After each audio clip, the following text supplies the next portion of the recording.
Introducing the First Alert Radar Network. With up to 10 times the resolution of other local radars and technology that can pinpoint right down to your street. First just got faster. Jackpot game. This is Powerball. Good evening, America. I'm Laura Johnson. Tonight we have another life-changing jackpot for you. It's worth an estimated $218.8 million. So get those tickets out. Let's play. That first number up is 22. Followed by the number 65.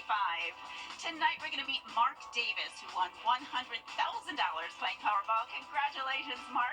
Now for the rest of those numbers, we've got 18, 50, rounding it out with the number 7. Your Powerball number tonight, good luck everyone, is 15, and your Power Play multiplier is 2. Let's take a look at those numbers one last time. Remember, there are multiple ways to win. We'll see you back here Monday night. Good night, everyone.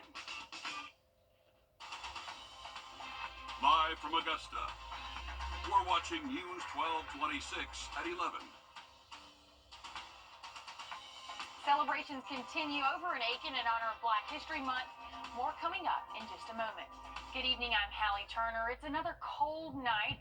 As we head out for church tomorrow, we're going to take things over to First Alert meteorologist Emily Acton. And it looks kind of nice outside, but as soon as you hit that door, I mean, it's cold. Oh, yeah, it is very cold out there, and it's only going to get colder overnight tonight, Hallie. So clear conditions, that's going to lead to us cooling off significantly. Right now, we're sitting at 38 here in Augusta. I think we'll drop 10 more degrees overnight tonight. So the start to your Sunday morning is going to be a cold one. Make sure you're prepared for that before you head out the door tomorrow. Good news is we are going to see plenty of sun, so these overnight lows that you're seeing here on the map, those will warm up.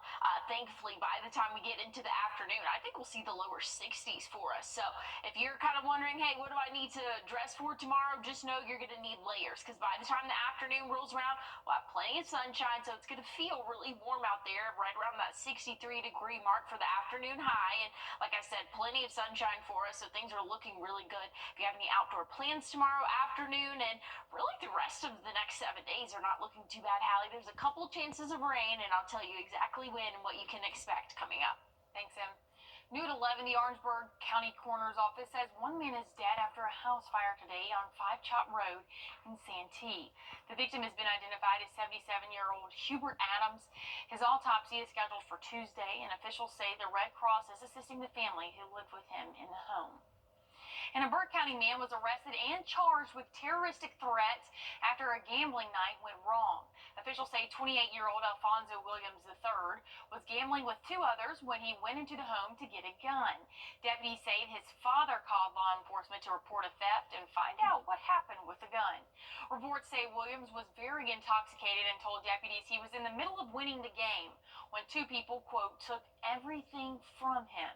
When Williams returned with the gun, the men he was with say Williams got upset, loaded the gun, and told them to get up against the shed. They then punched Williams to get him away from the gun and asked him to leave the property. And the Richmond County Sheriff's Office partnered with Georgia State Patrol and other units for road safety checks starting last night at 8 o'clock and went throughout the night until about 3 o'clock this morning. Deputies say there were 20 DUI arrests, seatbelt citations, felony drug arrests, and more. The 15th annual Black History program took center stage in Aiken County tonight. Attendees didn't just dance the night away. Hey, they heard from guest performers too. Leaders say the program is geared towards educating people on diversity and culture impacts of everyone, not just African Americans. Just having diversity, spreading the word, spreading the knowledge, just showing that we are more than just the African culture, but letting everybody know that as far as music, it spreads out throughout the generations in the community as far as music is for our soul. So, but the roots pretty much start with the African American culture, but then we all come together with our ethnicities with music. So we all can come together and dance and fellowship together with that. Leaders say if you missed out this year, there's always next year. And in Martinez, the event Prepare for Babies kicked off another year for bringing awareness to their efforts to fund a maternal home in the CSRA. They did this through their annual kickball for a cause charity game this afternoon. Leaders say the main goal isn't about hitting a dollar amount. It's making sure people know there's a need for maternal housing in our community. We want to bring awareness to the community about the need for maternity housing right here in the CSRA. There's nothing like it in the CSRA, and we are raising the funds to purchase a maternity home. And we want to be able to help mothers and babies that are in crisis situations all in our community. And so that's what we're doing here today. For more information, you can head on over to our website at wrdw.com. And after a week of growing tensions, it appears President Trump may be closing in on Well, looking at temperatures as we head to bed, 38, and we're going to drop 10 more degrees overnight tonight, so a cold start to your Sunday. Things are looking warmer for your work week. I'll tell you more about it in your full forecast coming up. Beverage out. Knows what she's talking about. Pick up the phone. Your safety comes first with the First Alert Radar Network. First just got faster. Trust meteorologist Emily Acton for your first alert. All right, well, we are taking a live look over exit 190 in Grovetown now. And Emily, I can tell you, I'm not here for the cold. I'm ready for spring to sprung, whatever you want to call it. Nobody come for me for saying sprung. But I'm ready for it. I'm ready for it to be here. I'm tired of the cold. I'm tired of being pale. I want to be tan, and I want to be happy coming into work. I hear you. I want to leave work and see the sun. I do too. Hey, and that's going to come soon, Hallie. 2 weeks from tomorrow will be daylight saving, so we're going to see it. We're going to have later sunsets again 2 weeks from tomorrow, so I'm looking forward to it. Hey, current temperatures right now, though, sitting at 38. Pretty chilly outdoors for us, and we're only going to get colder overnight tonight. That dew point at 28, and that's going to be the temperature here by the time the day breaks tomorrow morning. Sitting at 39 right now in Atlanta, 43 in Greenville, Columbia rating at 45 at the moment, but cloud cover is over really a good portion of the state of South Carolina. But here in the CSRA, things are looking a little bit clearer for us as we go into the overnight hours. That's going to help us cool off overnight tonight. Now, looking at temperatures starting off our day tomorrow, again, I think we're going to be in those upper 20s, so a little bit colder than what this map is showing. So a cold start to your Sunday. Good news, plenty of sunshine. We'll warm up in the afternoon. Average high going to be right around that 63-degree mark. So if you have any outdoor plans tomorrow afternoon, really going to be a great time to spend it outdoors for us. Really not expecting a whole lot of wind gusts. Sky conditions are looking great. Now, Monday morning, a little bit different. South of I-20, we could see a few isolated showers move through our area, but I think they're going to be very light. And by the time 8 a.m., 9 a.m. rolls around, it's going to be completely out of our hair. So that's some good news there. By the time the afternoon rolls around, we'll see sunny sky conditions. We'll warm up into those middle 60s for that average high temperature for us. And I know you're seeing a little bit of green right there on the map, but I think we're really going to be dry and sunny for your Monday afternoon. Now, looking at dry for the next couple of days, other than that early morning shower possible on Monday, we are keeping an eye on the drought monitor here. Most of our counties here in the CSRA are seeing abnormally dry conditions, so something that we'll keep an eye on, especially as we go throughout the next 7 days that are going to be relatively dry for us. But we're getting closer into that springtime. We'll probably have more showers move in our way, so not super concerned at the moment. 63 for that high temperature Sunday and Monday, and then 70s for your Tuesday, Wednesday, Thursday. Plenty of sunshine really for the next 7 days. I know we're all looking forward to that. Once we get into Friday, we'll cool off just a little bit because we have a cold front moving through Thursday. Could have a couple isolated showers along with that, but everything is really looking good, Hallie, for the next 7 days. I'm excited. Good. Thanks, Emily. A father and son were stranded in a Utah canyon, but they made it out thanks to a stroke of luck on a cliffside. Rescue Camille Bernal has more. Tonight, an incredible rescue caught on camera. A father and his 12-year-old son stuck on a steep mountainside in southern Utah. Let's get down, take a closer look at that. Those white figures there, look See closer. where that is? That's infrared video of the pair waving at a helicopter search team, desperate for help. We've located two lost for hours hiking in Snow Canyon State Park. The man's wife alerting authorities. They're just down below. With temperatures near freezing and their cell phones dead. They've got space blankets there. They survived in part because in that same spot, incredibly, they found a backpack with blankets, food, and water left behind by 15-year-old Levi Dittman, stranded in that same location just weeks ago. I'm insanely grateful that I could help them.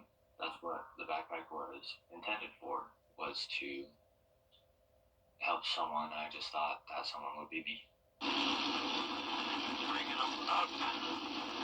As for the rescued pair, the dad tells us he's grateful and certain that in the future, no matter how long the hike, he will always be prepared for the worst. Camila Bernal, NBC News.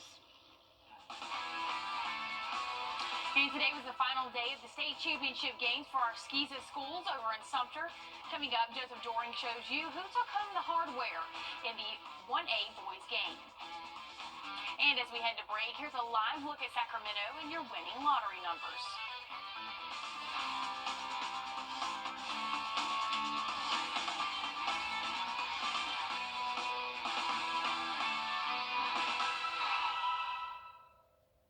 Need inspiration? Kroger, fresh for everyone. First Alert Radar, powered by Jim Hudson Automotive Group. On your sideline, sponsored by Chandler Law Firm. Well, while our other local basketball teams continue to battle in the postseason, this year's season has come to an end for our Skiza teams. Friday, we saw the Curtis Baptist girls team win the 1A state title, and today the boys team trying to do the same against Reagan Prep. Your News 12 sports reporter Joseph Doring is in Sumter with more. The first game of the final day of Skiza basketball state championships was a nail-biter. Coach David Sally looking to make it 2 titles in 2 days for the Crusaders. Curtis Baptist carried a 2-point lead into the locker room and a 2-point lead to start the final fray. Reagan Prep raging their way into the lead for the first time since the first half. The hometown team giving life to the Sumter Civic Center. They executed and got the job done. Very proud of that group. That's a very resilient group in there.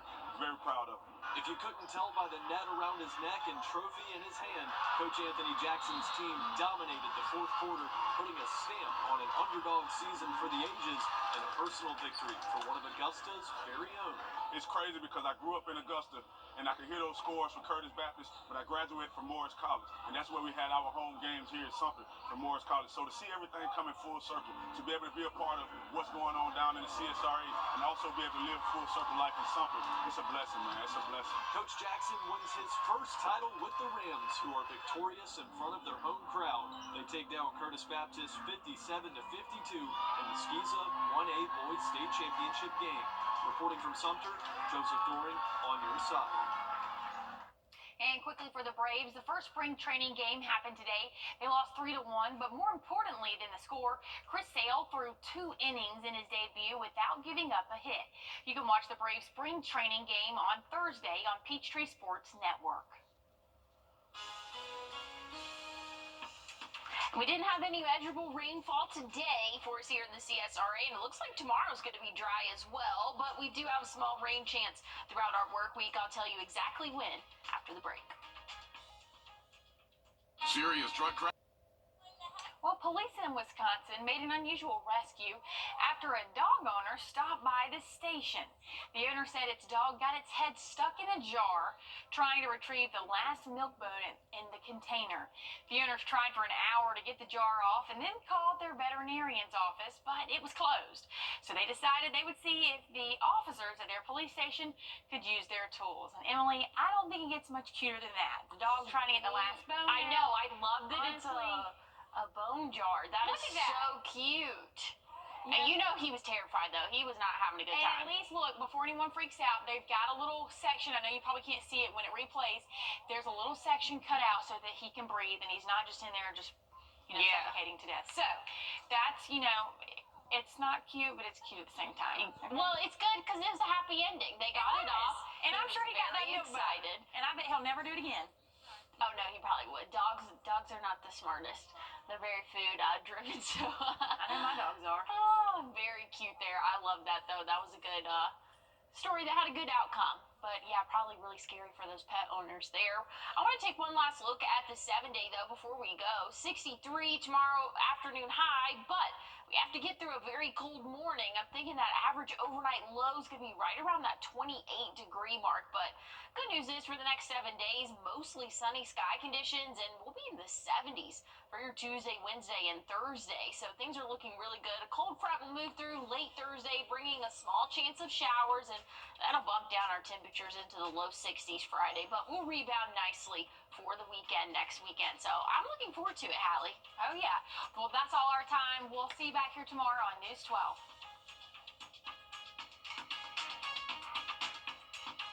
You really don't need an ex.